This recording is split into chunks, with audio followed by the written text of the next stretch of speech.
magaalada Garowe waxaan u laabanayaa magaalada Muqdisho caasimadda ummadda Soomaaliyeed hoygaygii waxaan u laabanayaa haybad waxaad ku leedahay dhulkaaga hooyo haybad waxaad ku leedahay dalkaaga hooyo bye Garowe maanta waxaan ka baxaynaa magaalada Garowe waan ka baxayaa waa bisha 6 maalin Talaado ah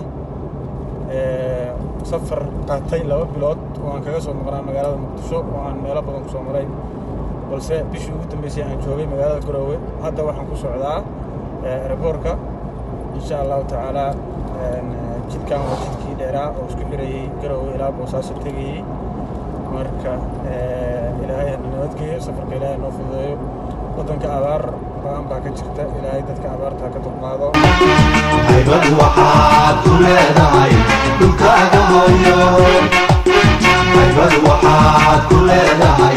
dalkaaga hooyo wana lama huraani hagalii wax ugu qabo wana lama huraani hagalii wax ugu qabo haybad waxaad ku leedahay dhulkaaga hooyo haybad waxaad ku leedahay dalkaaga hooyo wana lama huraani hagalii wax ugu qabo wana lama huraani hagalii wax ugu qabo antiyay macaan waa midaan hoy laga odhane helayo antiyay macaan waa midaan hoy laga odhane helayo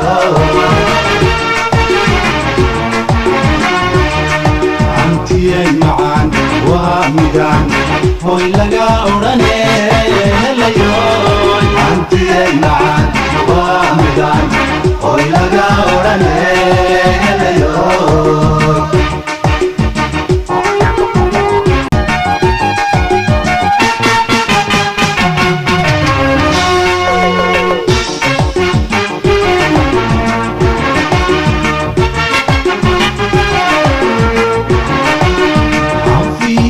kulayliyo barmale dhulkeenu inaga halayne Soomaaliye hoy goodale weeyaan deegaankiisa wadanka loo wada hamuume alxamdulilah rabbil caalamiin ilaahay waana nabad keenay caasimadda ummadda Soomaaliyeed ee magaalada Muqdisho antiyay macaan waa midaan hoy laga odhane helayo antiyay macaan waa midaan